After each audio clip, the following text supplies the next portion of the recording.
যারা আমরা জাতীয় মানবাধিকার কমিশন গুম সংক্রান্ত এই বিষয়ে আইন প্রণয়নের লক্ষ্যে আমরা খুব আশাহত হয়ে গিয়েছিলাম যে আইনটা বাতিল হয়ে যাচ্ছে এবং রিফর্মের জন্য, এবং সেটার ওই সময়টায় বারবার বলার পরেও আমরা যারা ভিকটিমরা, আমরা যারা বিগত এক যুগের বেশি সময় এই চরম মানবাধিকার লঙ্ঘন নিয়ে কাজ করেছিলাম, আমার সাথে এখানে আমাদের ইলিয়াস আলী ভাইয়ের স্ত্রী মাননীয় সংসদ সদস্য আছেন, তাদেরকে বারবার কিন্তু সোশ্যাল মিডিয়াতে যেটা করা হয় এখনকার লাস্ট 1.5 ইয়ারে যে কালচার ক্রিয়েট করা হয়েছিল যে তারা কেন কিছু বলছে না, তারা কেন কিছু বলছে না। তো সেই জায়গা থেকে আমার মনে হয় খুব ক্লিয়ার এখন সামনে আসছে যে বারবার যে কমিশন গুলো ফাংশনাল ছিল না বাংলাদেশে, যে কমিশন গুলো মানবাধিকার কমিশনকে আমরা বলবো, জাতীয় মানবাধিকার কমিশনকে আমরা 14 থেকে এই পর্যন্ত প্রত্যেকটা ভিকটিম ফ্যামিলির পক্ষ থেকে দেখেছি কেমন ভাবে তারা প্রত্যেকটা কাজকে কেসকে এড়িয়ে গেছে, ইফেক্টিভ কোনো ইনভেস্টিগেশন আমরা সেখানে পাইনি, এবং প্রত্যেক সময় তাদেরকে নিজেদেরকে পদত্যাগ করে চলে যেতে হয়েছে। তো সেই জায়গা থেকে আমরা বলবো যে আমরা যারা ইভেন আমাদের একটা গুম কমিশন গঠন করা হয়েছিল 1.5 ইয়ার, এখন পর্যন্ত আমরা যারা ভিকটিম তারা খুব অনেক কষ্ট করেছেন যতটুকু তাদের ক্যাপাবিলিটির ভিতরে ছিল, বাট যেই জায়গায় আমরা যারা ভিকটিম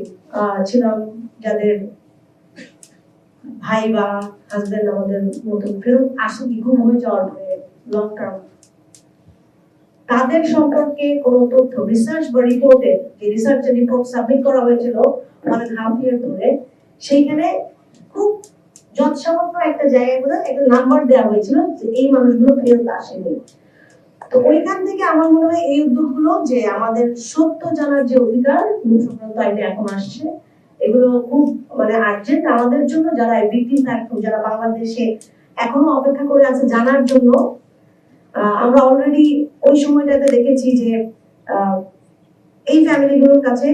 যথেষ্ট পরিমাণ এভিডেন্স প্রডিউস করার পরেও তথ্য প্রমাণাদি বা এনিথিং যেটা একটু এনক্লোজার তাদেরকে জানানো যাবে সেটুকু পর্যন্ত আমরা যেতে পারিনি। আরেকটা যেটা আমাদের এই আইনের মাধ্যমে আসছে যে আমাদের এভিডেন্স এবং সাক্ষী যারা, তাদেরকে যথেষ্ট নিরাপত্তা প্রদানের কথা আমরা নিশ্চিত করছি এখানে। তো সেই জায়গা থেকে আমি আরেকটা জিনিস বলতে চাই, আমরা দেখেছি লাস্ট ইনকোয়ারি কমিশনের ইনভেস্টিগেশনে যে একজন কর্নেলের সাক্ষাৎকার ছিলেন, যিনি হুইসেল ব্লোয়ার হিসেবে অনেক কিছু প্রডিউস করেছিলেন।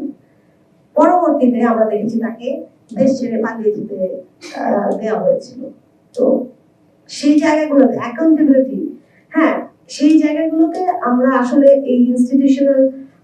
অ্যাকাউন্টেবিলিটি এইটার জায়গা থেকে আমার মনে হয় এখনকার যে প্রস্তাবনাগুলো, সেগুলো এই যে লুপহোলস গুলো, আমাদের যে ফাংশনালিটি ছিল, এই লুপহোলস গুলোকে অতিক্রম করে আমরা ইনশাআল্লাহ আরো আপনাদের সাথে কথা হবে এবং এগুলোর ভিতর থেকে নিয়ে আমরা যেন পাবলিক কনফিডেন্সটা আবার আমরা এইভাবে ফিরিয়ে আনতে পারি এবং সেইটার উদ্দেশ্যেই কাজ করে যেতে পারি, যেখানে আসলে বাংলাদেশ আসলেই আমরা সিরিয়াস এটার অ্যাকাউন্টেবিলিটি স্ট্রেনথেন করার জন্য, ইনস্টিটিউশনাল সেফগার্ড এনশিওর করার জন্য, রুল অফ ল ইন প্লেসে আনার জন্য, এবং এটা যেন আসলে এই কাজটার মাধ্যমে সামনে আসে এবং আমাদের শুধুমাত্র যে রিসার্চ আর রিপোর্ট সেটার মধ্যেই সীমাবদ্ধ থেকে না যায়, আমরা সেভাবে কাজ করে যেতে চাই। আর অবশ্যই অবশ্যই সর্বদিক থেকে আমাদের আইন বিচার ও সংসদ বিষয়ক মন্ত্রণালয়কে প্রত্যেকটা কেসের ক্ষেত্রে এবং এই আইনগুলোর ক্ষেত্রে পরবর্তী আরো যেই আলোচনা হবে তার প্রেক্ষিতে ফাইনাল একটা সংস্করণের দিকে যাওয়ার জন্য আমরা সর্বাত্মকভাবে সাথে থাকবো ইনশাআল্লাহ।